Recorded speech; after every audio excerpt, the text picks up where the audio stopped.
जय Hind. Mission JRF Hindi के परिवार में आप सभी का स्वागत है। कैसे हैं आप लोग? उम्मीद करते हैं कि सब लोग सकुशल मंगल होंगे, अपने स्वास्थ्य का ख्याल रख रहे होंगे और अपने माता पिता का सेवा कर रहे होंगे। आज हम लोग तीसरी कसम मारे गए गुलफाम को पढ़ेंगे। इसके विषय में फणीश्वरनाथ रेणु के विषय में कहानी का नामकरण कैसे हुआ, कब प्रकाशित हुआ, यह सब चीज़ों को हम लोग पिछली क्लास में बारीकी से देख चुके हैं। अगर आप लोग नहीं देखे होंगे तो एक बार ज़रूर जाके देख लीजिएगा। प्लेलिस्ट में सारा वीडियो डाला हुआ है। चलिए, समय को ध्यान में रखते हुए हम लोग कहानी की ओर बढ़ते। हो सकता है आज की क्लास थोड़ी लंबी हो जाए। धैर्यपूर्वक आप लोग पूरी क्लास को अच्छे से सुनिएगा, क्योंकि यहाँ से कई बार कई प्रश्न पूछे जा चुके हैं। मारे गए गुलफाम उर्फ तीसरी कसम, इसके लेखक कौन है? तो इसके लेखक हैं फणीश्वरनाथ रेणु। इसके लेखक कौन है? फणीश्वरनाथ रेणु। हीरामन गाड़ीवान के पीठ में गुदगुदी होती। पहला पात्र कौन आ गया? हीरामन। इसको याद रखिएगा, पहला पात्र हीरामन।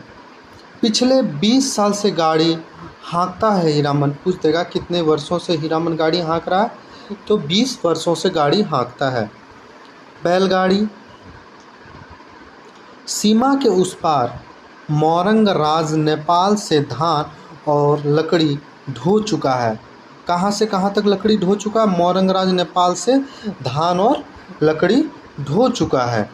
कंट्रोल के ज़माने में चोर बाजारी का माल इस पार से उस पार पहुंचाया है, लेकिन कभी तो ऐसी गुदगुदी नहीं लगी पीठ में। कंट्रोल का ज़माना, हीरामन कभी भूल सकता है उस ज़माने को? एक बार 4 खेपे सीमेंट और कपड़े की गांठों से भरी गाड़ी जोगबानी में विराटनगर पहुँचे। एक जगह और न कहा नाम आ रहा, विराटनगर पहुँचने के बाद हीरामन का कलेजा पुख्ता हो गया था। फारबिसगंज, एक जगह और नाम कहाँ आ रहा? फारबिसगंज।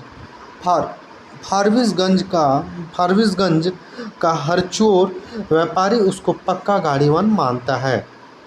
उसके बैलों की बड़ाई बड़ी गद्दी के बड़े सेठ जी खुद करते हैं।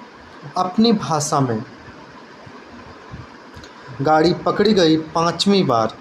सीमा के इस पार तराई में गाड़ी कितनी बार पकड़ी जा चुकी थी? 4 बार पहले पकड़ी जा चुकी है और इस बार 5वीं बार भी पकड़ी गई। महाजन का मुनीम उसी की गाड़ी पर गांठों के बीच चुक्की मुक्की लगाकर छिपा हुआ था। दरोगा साहब की 1.5 हाथ लंबी चोर बत्ती किसको हम लोग कहते हैं? टॉर्च को कहते हैं। चोर बत्ती की रोशनी कितनी तेज होती है हीरामन जानता है। 1 घंटे के लिए आदमी अंधा हो जाता है। एक झटक भी पड़ जाए, आंखों पर रोशनी के साथ कड़कड़ाती हुई आवाज़, गाड़ी रोको, साले गोली मार देंगे। 20 गाड़ियाँ एक साथ कचकचा कर रुक गई। हीरामन ने पहले ही कहा था, यह विसावेगा। दरोगा साहब उसकी गाड़ी में दुबके हुए मुनीम पर रोशनी डालकर पिशाची हंसी हंसे, हा हा हा हा। मुनीम जी ही ए साला गाड़ी का देखता है रे, ए कंबल हटाओ इस बोरे में मुंह पर से।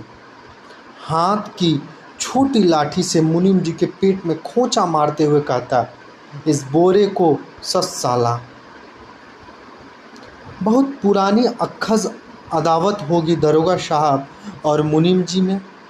नहीं तो इतना रुपया कबूलने पर भी पुलिस दरोगा को 9 मन डोले भला। मतलब क्या अदावत, मतलब क्या पुरानी दुश्मनी होगी।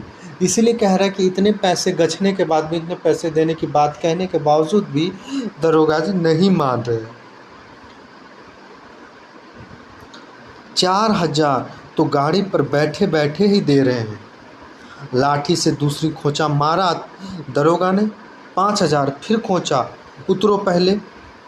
मुनीम को गाड़ी से नीचे उतार कर दरोगा ने उसकी आंखों पर रोशनी डाल दी। फिर तो सिपाहियों के साथ सड़क से 20-25 रस्सी दूर झाड़ी के पास ले गए। गाड़ीवान और गाड़ियों पर 5-5 बंदूक वालों सिपाहियों का पहरा। हीरामन समझ गया, इस बार निस्तार नहीं, जेल। मतलब इस बार हम लोग को सिपाही दरोगा साहब नहीं छोड़ेंगे, इस बार हम लोग को सीधा जेल जाना होगा। हीरामन को जेल का डर नहीं, लेकिन उसके बैल न जाने कितने दिनों तक बिना चारा पानी के सरकारी फाटक में पड़े रहेंगे, भूखे प्यासे। फिर नीलाम हो जाएगा। भैया और भोजी को वह मुंह नहीं दिखा सकेगा कभी। एक और पात्र कौन है? हीरामन का भैया और भोजी। नीलाम की बोली उसके कानों के पास गूंज गई। 1 2 3। दरोगा और मुनीम की बात पट नहीं रही थी शायद। हीरामन की गाड़ी के पास तैनात सिपाही ने अपनी भाषा में दूसरे सिपाही से धीमी आवाज में पूछा, का हो, मामला गोल हो कि का? फिर खैनी तंबाकू देने के बहाने उस सिपाही के पास चला गया। 1 2 3 3-4 गाड़ियों की आड़ हीरामन ने फैसला कर लिया। उसने धीरे से अपने बैलों की गले की रस्सियां खोल ली। गाड़ी पर बैठे बैठे दोनों ने जुड़वा बांध दिया। बैल समझ गए उन्हें क्या करना है। हीरामन उतरा। जुतू ही गाड़ी में बांस की टिकटी लगाकर बैलों के कंधों को बेलाग किया। दोनों के कानों के पास गुदगुदी लगा दी और मन ही मन बोला, चलो भेयन, जान बचेगी तो ऐसी सग्गड़ गाड़ी बहुत मिलेगी। 1 2 3 9 2 11, अर्थात बोले 1 2 3 भाग गए। फिर गाड़ियों की आड़ में सड़क के किनारे दूर तक घनी झाड़ी फैली हुई थी। दम साध कर तीनों प्राणियों ने झाड़ी का पार किया। बेखटक, बेआहट, फिर 1 ले 2 ले, दुल की चाल। दोनों बैल सीना तान कर फिर तराई के घने जंगल में घुस गए। राह सूंघते नदी नाला पार करते हुए भागे पूछ उठाकर। पीछे पीछे हीरामन। रात भर भागते रहे थे तीनों जन। घर पहुंचकर 2 दिन तक बेसुध पड़ा रहा हीरामन। होश में आते ही उसके कान पकड़कर कसम खाई। एक चीज देखिएगा, यहीं वो पहला कसम खाता है, कान पकड़कर। क्या कसम खाता है? कि अब कभी ऐसी चीज़ों की लदनी नहीं ला देगा, चोर बाजारी का माल। ये क्या है? मोस्ट इम्पॉर्टेंट है, इसको आप लोग याद कर लीजिएगा।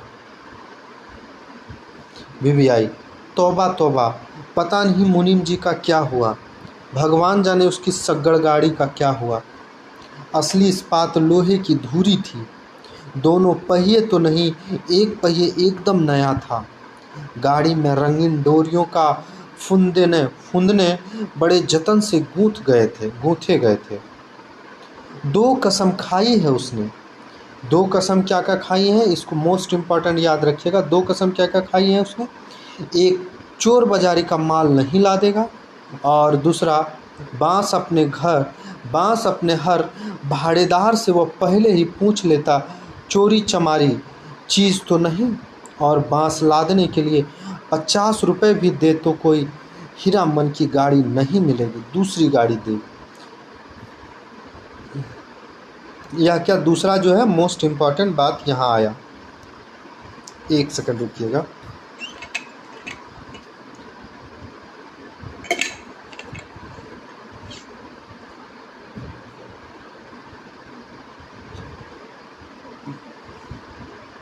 बांस लदी हुई गाड़ी से 4 हाथ आगे बांस का अगुआ निकला रहता है और पीछे की ओर 4 हाथ पिछुआ। काबू के बाहर रहती है गाड़ी हमेशा। सो बेकाबू वाली लदनी और खरेहिया शहर वाली बात।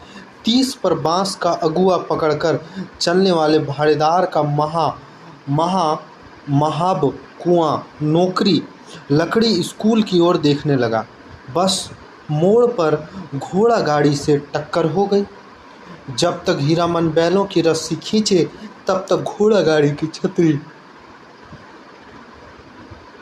बांस की अगुआ में फंस गई। घोड़ा गाड़ी वाले ने तड़ा तड़ा चाबुक मारते हुए गाली दी थी। बांस की लदनी ही नहीं, हीरामन ने खरहिया शहर की लदनी भी छोड़ दी। और जब फारबिसगंज से मोरंग का भाड़ा ढोना शुरू किया तो गाड़ी ही पार। कई वर्षों तक हीरामन ने बैलों को आधीदारी पर जोता। आधा भाड़ा गाड़ी वाले और आधा बेल वालों का हिस्सा। गाड़ी वानी करो मुफ्त। आधीदारी की कमाई से बैल के ही पेट नहीं भरते। पिछले साल ही उसने अपनी गाड़ी बनवाई है। देवी मैया भला करे उस सर्कस कंपनी बाग का। पिछले साल इस मेले में बाग गाड़ी को ढोने वाले दोनों घोड़े मर गए। चंपानगर से फारबिसगंज मेले आने का समय सर्कस कंपनी के मैनेजर ने गाड़ीवान की पट्टी का ऐलान करके कहा। कहाँ से यह मेला आया था? तो चंपा नगर से आया था। चंपानगर से फारबिसगंज, इसको याद रखिएगा, मोस्ट इम्पॉर्टेंट है। 100 रुपये भाड़ा मिलेगा। 1-2 गाड़ीवान राजी हुए। क्या कहते हैं? 1-2 गाड़ीवान राजी हुए, लेकिन उसके बैल बाग गाड़ी से 10 हाथ दूर ही डकरने लगे।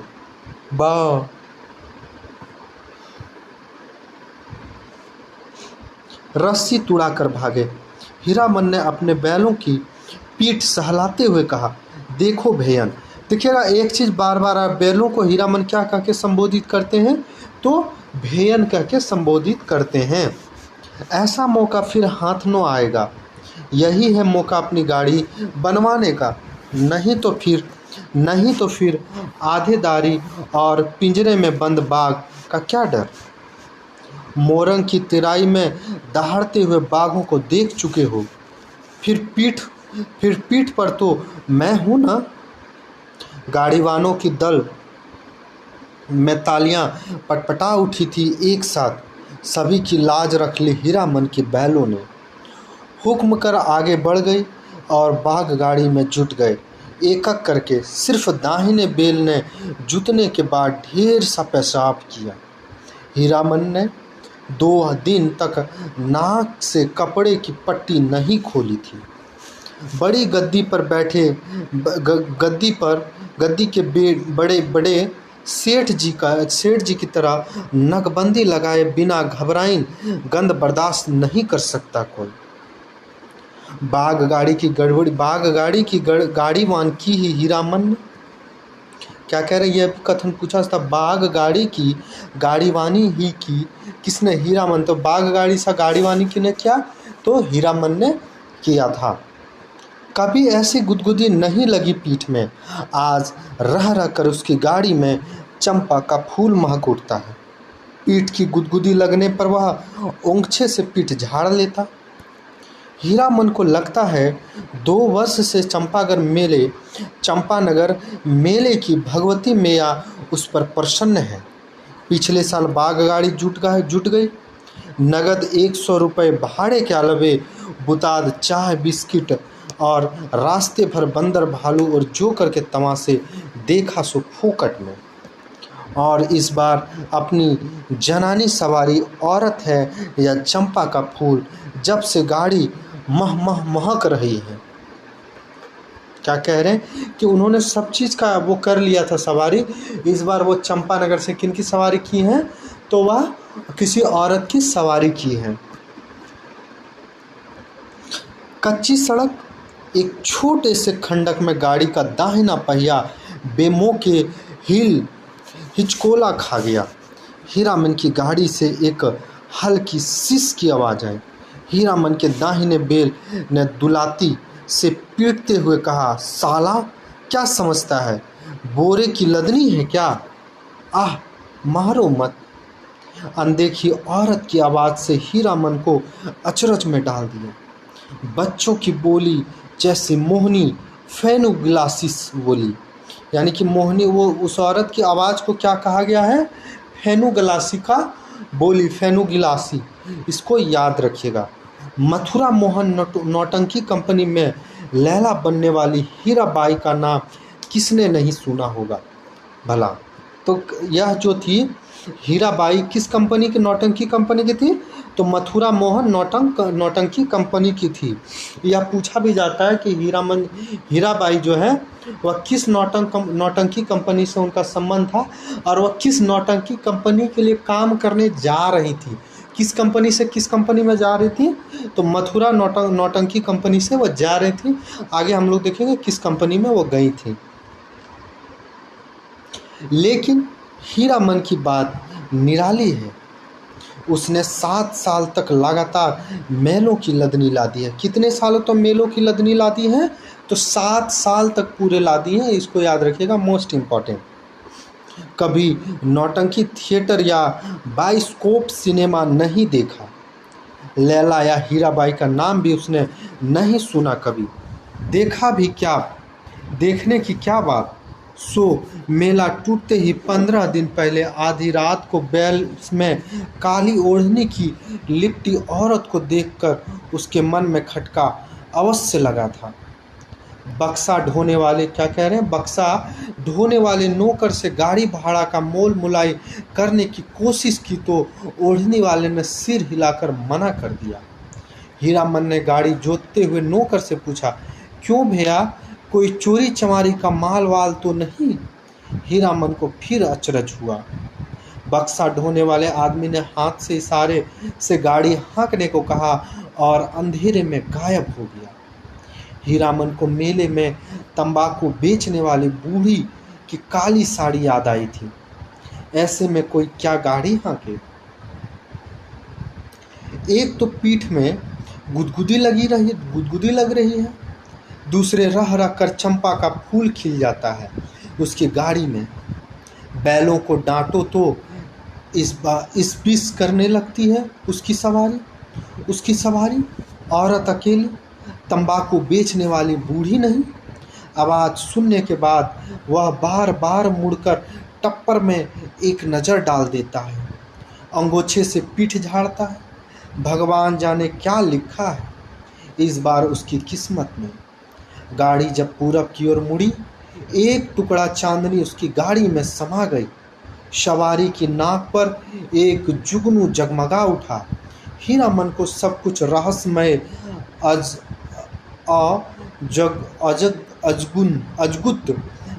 अजगुत लग रहा था। सामने चंपानगर से सिंधिया गांव तक फैला हुआ मैदान कहीं डाकी पिचासी तो नहीं, तो कहाँ से चंपानगर से सिंधिया गांव। यह याद रखिएगा, यह कई बार पूछा जाता है कि इनमें से कौन सा गांव नहीं आया है। हीरामन की सवारी ने करवट ली। चांदनी पूरे मुखड़े पर पड़ी तो हीरामन चीखते चीखते रुक गया। अरे बाप, ये तो परी है, परी की आंखें खुल गई। हीरामन ने सामने सड़क की ओर मुंह कर लिया और बैलों को टिटकारी दी। जब जीप को तालू से सटाकर टी टी टी आवाज निकालता है, हीरामन की जीप न जाने कब से सूख कर लकड़ी जैसी हो गई थी। भैया, तुम्हारा नाम क्या है, पूछ देगा हीराबाई। हीरामन को सबसे पहले क्या कह के संबोधित किया था, तो भैया कह के संबोधित किया था। हूबहू फेनू गिलास। हीरामन के रोम रोम बज उठे, मुंह से बोली नहीं निकली। उसने उसके दोनों बैलों भी कान खड़े करके इस बोली को परखते हैं। मेरा नाम हीरामन, क्या कह रहे हैं, नाम मेरा है हीरामन। उसकी सवारी मुस्कुराती है, मुस्कुराहट में खुशबू है। तब तो मीता कहूँगी भैया नहीं, तब तो मीता कहूँगी भैया नहीं, मेरा नाम भी हीरा है। क्या कह रही हैं कि सबसे पहले भैया कह के संबोधित किया था, लेकिन बाद में वो फिर क्या मीता कह के संबोधित करने लगती हैं और अपना नाम वो क्या बताती हैं, तो हीरा बताती हैं। इस हीरा की प्रतीत नहीं, मर्द और औरत का नाम में फ़र्क होता है। हाँ जी, मेरा भी हीराबाई है। कहाँ हीरामन और कहाँ हीराबाई, बहुत फर्क है। हीरामन अपने बैलों को झिड़की दी, कान चुनिया कर गप सुनने से ही 30 कोस मंजिल कटेगी क्या? इस बाएं नाटे की पेट में शैतानी भरी है। हीरामन ने बाएं बैल की दुआली की हल्की झड़प दी। मत मारो, धीरे धीरे चलने दो, जल्दी क्या है?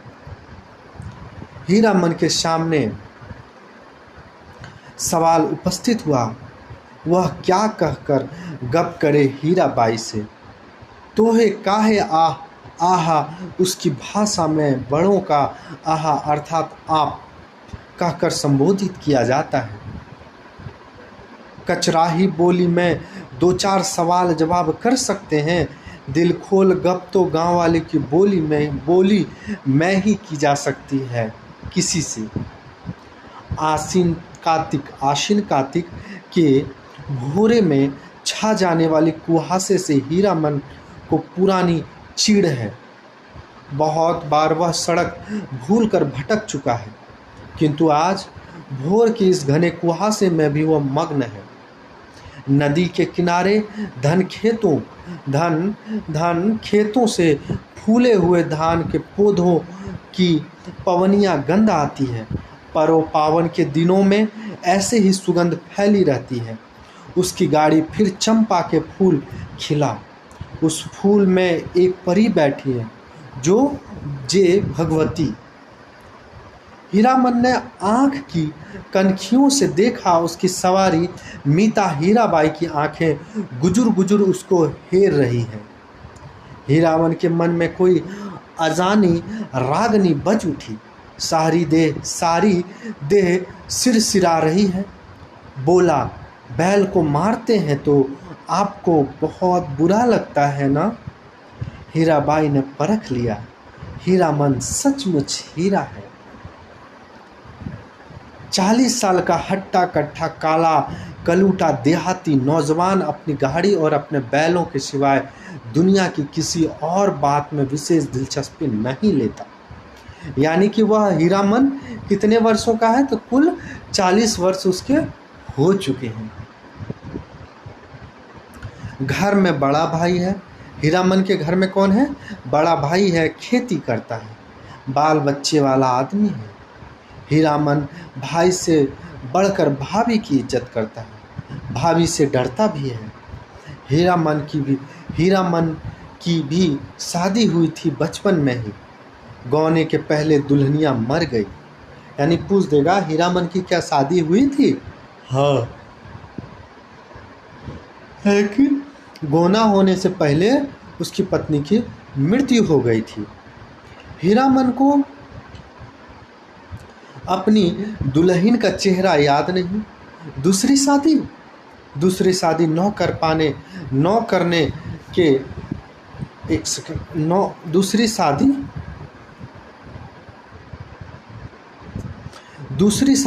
करने के अनेक कारण हैं। भाभी की जिद है, कुमारी लड़की से ही हीरामन की शादी करवाएगी। कुमारी का मतलब हुआ 5-7 साल की लड़की। यानी कौन मानता है श्रद्धा कानून? एक कानून का कहाँ जिक्र हुआ? श्रद्धा कानून का। श्रद्धा कानून किससे संबंधित होगा? बाल विवाह से संबंधित होगा। आपसे पूछा जाएगा कि इसमें किस कानून की जिक्र आया है, तो कौन सा कानून? श्रद्धा कानून का। कोई लड़की वाला दो बहू को अपनी लड़की गरज में पढ़ने पर ही दे सकता है। भाभी उसकी 3 सत करके बैठी है, सो बैठी है। भाभी के आगे भैया की भी नहीं चलती। अब हीरामन ने तय कर लिया है, शादी नहीं करेगा। कौन बलाए मोल लेने जाए? विवाह करके फिर गाड़ीवान क्या करेगा कोई? और सब कुछ छूट जाए, गाड़ीवान नहीं छूट सकता हीरामन। हीराबाई ने हीरामन को जैसा निश्चल आदमी बहुत कम देखा। पूछा, आपका घर कौन जिला में पड़ता है? कानपुर नाम सुनते ही उसकी हंसी छूटी। यानी कि हीरामन का कौन से जिला में घर है? तो कानपुर जिले में घर है। तो बैल भड़क उठे। हीरामन हंसते समय सिर नीचा कर लेता है। हंसी बंद होने पर उसने कहा, वाह रे कानपुर, तब तो नागपुर भी होगा। और जब हीराबाई ने कहा कि कानपुर भी है तो वह हंसते हंसते दुहरा हो गया। वाह रे दुनिया, वाह रे दुनिया, क्या क्या नाम होता है, कानपुर, नागपुर। हीरामन ने हीराबाई के कान के फूल को गौर से देखा। नाक की नक्छवी के नग देखकर सिहर उठा लहू की बूंद। हीरामन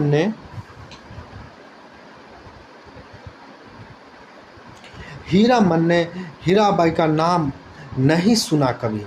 नौटंकी कंपनी की औरत को वह बाईजी नहीं समझता है। कंपनी में काम करने वाली औरतों को वह देख चुका है। सर्कस कंपनी की मालकिन अपने दोनों जवान बेटियों के साथ बाघ गाड़ी के पास आती थी। बाघ को चारा पानी देती थी, प्यार भी खूब करती थी। हीरामन ने बैलों को भी डबल रोटी बिस्किट खिलाया था बड़ी बेटी ने। यानी आपसे पूछ देगा हीरामन के बैलों को मालकिन की बड़ी बेटी ने क्या खिलाया था, तो डबल रोटी और बिस्किट खिलाया था। हीरामन होशियार है। कुहासा छटते ही अपनी चादर से टप्पर का पर्दा कर दिया। बस 2 घंटा, उसके बाद रास्ता चलना बिल्कुल मुश्किल है। कार्तिक की सुबह की धूल आप बर्दाश्त न कर सकिएगा। कजरी नदी के किनारे तेगछिया के पास गाड़ी लगा देंगे दोपहरिया काट कर। तो एक जगह कौन नदी का यहाँ जिक्र आया, कजरी नदी, और कहाँ तेगछिया का भी जिक्र आया है। तो आप लोग इसको याद रखिएगा। सामने से आती हुई गाड़ी को दूर से ही देखकर वह सतर्क हो गया। लीक और बैलों को ध्यान लगाकर बैठ गया। राह काटते हुए गाड़ीवान ने पूछा, मेला टूट रहा है क्या भैया? हीरामन ने जवाब दिया, वह मेले की बात नहीं जानता। उसकी गाड़ी में बेदागी का अर्थ क्या है यह भी याद रखिएगा, पूछा जा सकता है। बेदागी मतलब नेहर या ससुराल जाती हुई लड़की है। न जाने किस गांव का नाम बता दिया हीरामन ने। छातपुर पचीरा कहाँ है? एक गांव का नाम और कहाँ है? छातपुर पचीरा।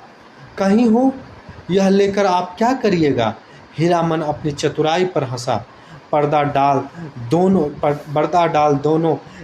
डाल देने पर भी पीठ में गुदगुदी लगती रही। हीरामन पर्दे की छेद से देखता है, हीराबाई एक दिया सलाई की डिब्बी में बराबर आईने में अपनी दांत देख रही है। मदनपुर मेले में, एक जगह और कहाँ नाम आया, मदनपुर मेले में। आपको क्रम से भी पूछा जा सकता है, इसको सभी को याद रखिएगा। मदनपुर मेले में एक बार बैलों को नन्ही चित्ती कोड़ियों का माला खरीद दी थी। हीरामन ने छोटी छोटी नन्ही कोड़ियों का पात। तेगछिया के 3 पेड़ दूर से ही दिखलाई पड़ते हैं। तेगछिया के तीनों पेड़ क्या होते हैं? दूर से ही दिखाई पड़ते हैं।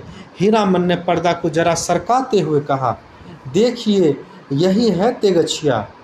2 पेड़ जटामासी बड़ा है और एक उस फूल का क्या नाम है? आपके कुर्ते पर जैसा फूल छपा है वैसा ही खूब महकता है। 2 कोस दूर तक गंध जाती है। उस फूल को खमीरा तंबाकू में डालकर पीते हैं लोग। क्या कह रहे हैं? उस फूल को क्या कहते हैं? खमीरा तंबाकू में डालकर पीते हैं लोग। और उस अमराई की आड़ से कई मकान दिखाई पड़ते हैं। वहाँ कोई गांव है या मंदिर? हीरामन ने बीड़ी सुलगाई और पहले पूछा, बीड़ी पिया? आपको गंध तो नहीं लगेगा? वही है, नाम लगा ड्योढ़ी। जिस राजा के मेले से हम लोग आ रहे हैं उसकी दियाद गोतिया है जारे जमाना। हीरामन ने जारे जमाना कह दिया तो चाशनी में डाल दिया। हीरामन ने जारे जमाना कहकर बात को चाशनी में डाल दिया।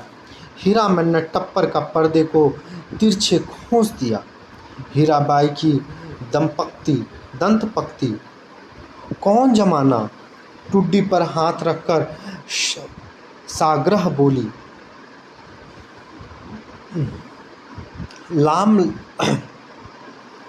नामनगर ड्योढ़ी का जमाना क्या था और क्या से क्या हो गया? इसको याद रखिएगा, नामनगर ड्योढ़ी। हीरामन गप रसाने का भेद जानता है। हीराबाई बोली, तुमने देखा था वह जमाना? देखा नहीं, सुना है। एक राज कैसे गया, बड़ी हैफ वाली कहानी है। सुनते ही घर में देवता ने जन्म लिया। कहिए भला, देवता आखिर देवता है या नहीं? इंद्रासन छोड़कर मृत्यु भुवन में जन्म ले तो उसका तेज कैसा संभाल सकता है कोई? सूरजमुखी फूल की तरह माथे के पास तेज खिला रहता, लेकिन नज़र का फेर किसी ने नहीं पहचाना। एक बार उपलेन में लाट साहब मैं लाटनी के हवा गाड़ी से आए थे। लाट ने भी नहीं पहचाना, आखिर लटनी ने। सूरजमुखी तेज देखते ही वह बोल उठा, ए मेन राजा साहब सुनो, यह आदमी का बच्चा नहीं, देवता है। हीरामन ने लटनी की बोली की नकल उतारते खूब डैम फैट लैट किया। हीराबाई दिल खोल कर हंसी। हंसते समय उसकी सारी देह दुलकाती है। हीराबाई ने अपनी ओढ़नी ठीक कर ली। तब हीरामन को लगा कि तब उसके बाद क्या हुआ मीता? देखिएगा, हीराबाई हीरामन को क्या कह के संबोधित करती है? तो मीता कह के संबोधित करती है। इस कथा सुनने से बड़ा शौक है आपको, लेकिन काला आदमी, राजा क्या महाराजा भी हो जाए, रहेगा काला आदमी है। साहेब के जैसे अकिल कहाँ से पाएगा? हंसकर बात उड़ा दी सभी ने। तब रानी को एक बार सपना देने लगा देवता, सेवा नहीं कर सकते तो जाने दो, नहीं रहेंगे तुम्हारे यहाँ। इसके बाद देवता का खेल शुरू हुआ। सबसे पहले दोनों दंतार हाथी मरे, फिर घोड़े, फिर पटपटांग। पटपटांग क्या है? हीरामन का मन पल में बदल रहा है। मन में सतरंगा छाता धीरे धीरे खिल रहा है। उसको लगता है उसकी गाड़ी पर देवकुल की औरत सवार है। देवता आखिर देवता है। पटपटांग, धन दौलत माल मवेशी सब साफ। देवता इंद्रासन चला गया। हीराबाई ने ओझल होते हुए मंदिर के कंगूरों की ओर देखकर लंबी सांस ली। लेकिन देवता को जाते जाते कहा, इस राज में कभी एक छोड़कर दो बेटे नहीं रहेंगे। धन हम आपसे साथ ले जा रहे हैं, धन हम अपने साथ ले जा रहे हैं। गुण छोड़ जाते हैं। देवता के साथ सभी देवी चले गए, सिर्फ सरस्वती मैया रह गई, उसी का मंदिर है। देसी घोड़े पर पाट के बोझ लादे हुए बनिए को आते देखकर हीरामन ने टप्पर के पर्दे गिरा दिया। बैलों को ललकार कर विदेशिया नाच की बंदन गीत गाने लगा। देखिएगा, एक गीत कौन वो गाता? विदेशिया नाच की गीत गाता है। गीत को याद रखिएगा, इम्पोर्टेंट है। क्या गाता है? जे मैया सरस्वती अर्जी करत बानी, हमरा पर होखूं साई, हे मैया हमरा पर होखूं सहाई। घोड़ लदे बनिया से हीरामन ने हुलस कर पूछा, क्या भाव पटुआ खरीदते हैं महाजन? लंगड़े घोड़े वाले बनिए ने गमनी जवाब दिया, नीचे 27-28, ऊपर 30, जैसा माल वैसा भाव। जवाब बनिए ने पूछा, मेले का क्या हाल चल है भाई? कौन नौटंकी कंपनी का खेल हो रहा है? रौता कंपनी या मथुरा मोहन कंपनी? एक नाम कौन सा कंपनी है? रौता कंपनी। और वह हीराबाई बाई किस कंपनी की थी? मथुरा मोहन कंपनी, नौटंकी कंपनी की थी वो। वहाँ से कहाँ जा रही थी? रौता कंपनी में। मेले का हाल मेला वाला जाने, हीरामन ने फिर छतरापुर पचीरा का नाम ले लिया। सूरज 2 बांस ऊपर आ गया था। हीरामन अपने बैलों से बात करने लगा। 1 कोस जमीन, जरा दम बांध कर लो। प्यास की बेला हो गई ना? याद है इस बार तेगछिया के पास सर्कस कंपनी के जोकर और बंदर नाचने वाला साहब में झगड़ा हो गया था? जोकर वाले ठीक बंदर की तरह दांत किटकिटा कर की क्रियाने लगा था। ना जाने किस किस देश मुल्क मुल्क के आदमी आते हैं। हीरामन ने फिर पर्दे की छेद से देखा। हीराबाई एक कागज के टुकड़े पर आंख गड़ा कर बैठी है। हीरामन का मन आज हल्के सूर में बंधा है। उसको तरह तरह के गीतों की याद आई। 20-25 साल पहले विदेशिया बलवाही छोकरा नाच वाले एक से एक गजल खेमटा गाते थे। अब तो भोपा में भोंपू भोंपू करने कौन गीत गाते हैं लोग। जा रे जमाना छोकरा नाच के गीत की याद आई हीरामन को। छोकरा नाच की गीत याद आई हीरामन को। क्या हीरामन को गीत आई? दूसरा गीत कौन सा है? पहला गीत हम लोग देखे कहाँ? तो ये पहला गीत हम लोग देखे यहाँ, ये मोस्ट इम्पॉर्टेंट पहला गीत। और अब हम लोग कौन देख रहे हैं? दूसरा गीत, सजनवा बेरी हो गई हमरो सजनवा, अरे चिट्ठिया हो तो सब कोई बाँचे, चिट्ठिया हो तो सब कोई बाँचे। हाय करमवा, हाय करमवा। गाड़ी की बल्ली की उंगलियों से ताल कर देगी गीत को काट दिया हीरामन ने। छोकरा नाच के मनुआ नटुआ का मुंह हीराबाई जैसा ही था। कहाँ चला गया वह जमाना? हर महीने गांव में नाचने वाले आते थे। हीरामन ने छोकरा नाच के चलते अपनी भाभी की न जाने कितनी बोली ठोली सुनी थी। भाई ने घर से निकल जाने को कहा था। आज हीरामन पर माँ सरस्वती सहाय है लगता है। हीराबाई बोली, वाह कितना बढ़िया गाते हो तुम। हीरामन का मुंह लाल हो गया। वह सिरा नीचे कर हंसने लगा। 1 मिनट।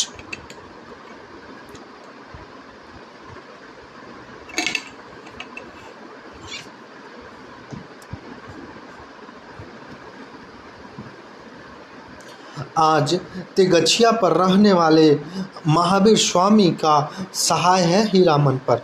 तो महावीर स्वामी का नाम आया का? तेगछिया के रहने वाले थे। तेगछिया के नीचे एक भी गाड़ी नहीं। हमेशा गाड़ी और गाड़ी वालों की भीड़ लगी रहती है। यहाँ सिर्फ एक साइकिल वाला बैठकर सुस्ता रहा है। महावीर स्वामी को सुमर कर अर्थात याद कर हीरामन ने गाड़ी रोकी। हीराबाई पर्दा हटाने लगे। हीरामन ने पहली बार आंखों से बात की हीराबाई से।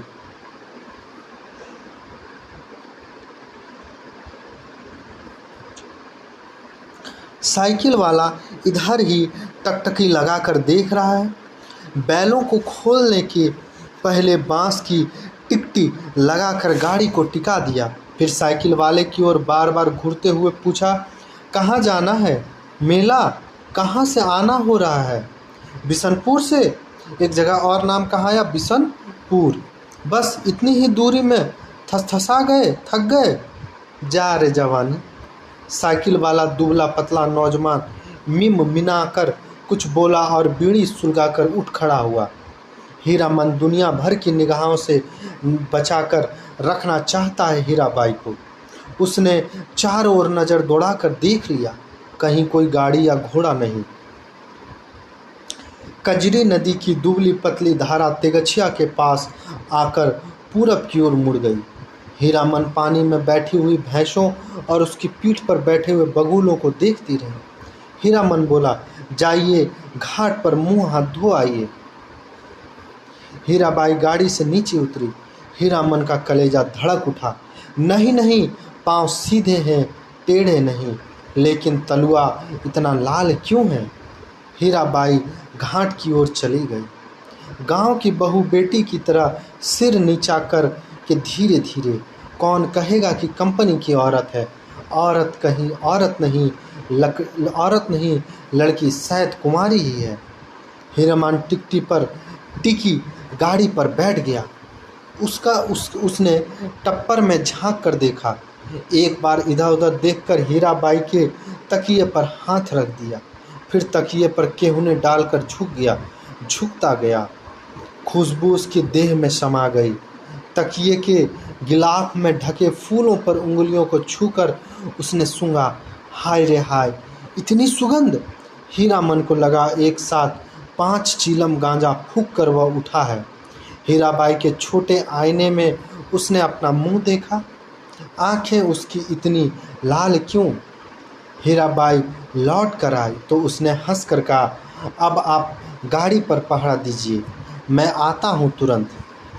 हीराबाई ने अपनी सफरी झोली से सहेजी हुई गंजी निकाली, गमछा झाड़कर कंधे पर लिया और हाथ में बाल्टी लटका कर चला। उसके बालों में बारी बारी से हुक हुक करके कुछ कहा। हीराबाई ने जाते जाते उलट कर कहा, हा हा हा, प्यास सभी को लगी है, लौट कर आता हूँ तो घास दूंगा, बदमाशी मत करो, बैलों के कान हिलाए। नहा धोकर कब लौटा हीरामन हीराबाई को नहीं मालूम। कजरी की धार को देखते देखते उसकी आंखों में रात की उचटी हुई नींद लौट आई थी। हीरामन पास के गांव से जलपान लिए दही चूड़ा चीनी ले आया। उठिए, नींद तोड़िए, 2 मुट्ठी जलपान कर लीजिए। हीराबाई आंख खोलकर अचरज में पड़ गई। एक हाथ में मुट्ठी के नए बर्तन में दही, केले के पत्ते, दूसरे हाथ में बाल्टी भर पानी। आंखों में आत्मीयतापूर्ण अनुरोध, इतने चीज़ें कहाँ से ले आए? इस गांव में दही नामी है, चाहे तो फारबिसगंज जाकर पाइएगा। हीरामन की देह की गुदगुदी मिट गई। हीराबाई ने कहा, तुम भी पत्तल बिछाओ। क्यों, तुम नहीं खाओगे?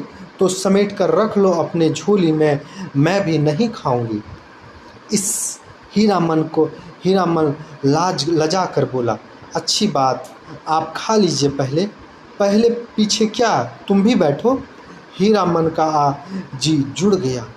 हीराबाई ने अपने हाथ से उसके पत्तल बिछा दिया, पानी छींट दिया, चूड़ा निकाल कर दिया। इस धन है। हीरामन ने देखा भगवती मैया भोग लगा रही हैं। लाल होठों पर गोरस का परस, पहाड़ी तोता को दूध भात खाते देखा। दिन ढल गया। टप्पर में सोई हीराबाई और जमीन पर दरी बिछाकर सोए हीरामन की नींद एक ही साथ खुली। मेले की ओर जाने वाली गाड़ियां तिगछियों के पास रुकी। बच्चे कचर पचर कर रहे हैं। हीरामन हड़बड़ा कर उठा, टप्पर के अंदर झांक कर इशारे से कहा, दिन ढल गया। गाड़ी में बैलों को जोतते समय उसने गाड़ीवानों के सवालों का कोई जवाब नहीं दिया। गाड़ी हाँकते हुए बोला, सिरपुर बाजार के अस्पताल की डगडरनी है, रोगी देखने जा रही है, पास की कुड़मा गांव। तो क्या कह रही है? सिराजपुर के बाजार। एक और जगह का नाम क्या है? सिराजपुर। हीराबाई छत्तापुर पचिरा का नाम भूल गई। गाड़ी जब कुछ दूर आगे बढ़ आई तो उसने हंसकर पूछा, पत्तापुर छपीरा। हंसते हंसते पेट के बल पड़ जा हीरामन, पत्तापुर छपीरा, हा हा हा। वे लोग छत्तापुर पचीरा के ही गाड़ीवान थे। उसने कैसे कहता, ही। हीराबाई मुस्कुराती हुई गांव की ओर देखने लगे। सड़क तेगछिया गांव के बीच से निकलती है। गांव के बच्चे ने पर्दे वाले गाड़ी देखी और तालियां बजा बजा कर रटी हुई पंक्तियां दोहराने लगी। लाली लाली डोलियों में लाली रे दुल्हनिया, पान खाए दुल्हनिया। तीसरा गीत कौन सा आया है, इसको आप लोग याद रखिएगा, मोस्ट इम्पॉर्टेंट यहाँ से प्रश्न बने हैं। हीरामन हंसा। दुल्हनिया लाली लाली डोलिया, दुल्हनिया पान खाती है, दुल्हा की पगड़ी में मुंह पोंछती है। ओ दुल्हनिया तेगछिया गांव के बच्चे को याद रखना, लौटती बैर गुड़ का लड्डू लेती आइयो, लाख बारिश तेरा हुल्हा जिए। इतने दिनों का हौसला पूरा हुआ हीरामन का। ऐसे कितने सपने देखा उसने। वह अपनी दुल्हन को लेकर लौट रहा है। हर गांव के बच्चे तालियां बजाकर गा रहे हैं। हर आंगन को झांक कर देख रही है औरतें, मर्द। लोग पूछते हैं कहाँ की गाड़ी है, कहाँ जाएगा उसकी दुल्हन। डोले का पर्दा थोड़ा सरका कर देखती है। और भी कितने सपने। गांव से बाहर निकलकर उसने कनखियों से टप्पर के अंदर देखा। हीराबाई कुछ सोच रही है। हीरामन भी किसी सोच में पड़ गया। थोड़ी देर बाद वह गुनगुनाने लगा, सजन रे झूठ मत बोलो, खुदा के पास जाना है। सजन रे झूठ मत बोलो, खुदा के पास जाना है। नहीं हाथी नहीं घोड़ा नहीं गाड़ी, वहाँ पैदल ही जाना है। सजन रे झूठ मत बोलो। हीराबाई ने पूछा, क्यों मिता, तुम्हारी अपनी बोली में कोई गीत नहीं है क्या? इसको भी आप लोग याद रखिएगा, मोस्ट इम्पॉर्टेंट यह गीत। हीरामन अब बेखटक हीराबाई के आंखों में आंखें डालकर बात करता है। कंपनी की औरत भी ऐसी होती है। सर्कस कंपनी की मालकिन मैम थी, लेकिन हीराबाई गांव की बोली में गीत सुनना चाहती है। वह खुलकर मुस्कुराया, गांव की बोली आप समझिएगा। हीराबाई ने गर्दन हिलाई, कान के झुमके हिल गए। हीरामन कुछ देर तक बैलों को हाँकता रहा, चुपचाप फिर बोला, गीत जरूर ही सुनिएगा, फिर मानिएगा। इतना शौक गांव का गीत सुनने का है आपको? तब लीक छोड़ानी होगी। चालू रास्ते में कैसा गीत गा सकता है कोई? चालू रास्ते में कैसा गीत गा सकता कोई? एक सेकंड रुकिएगा।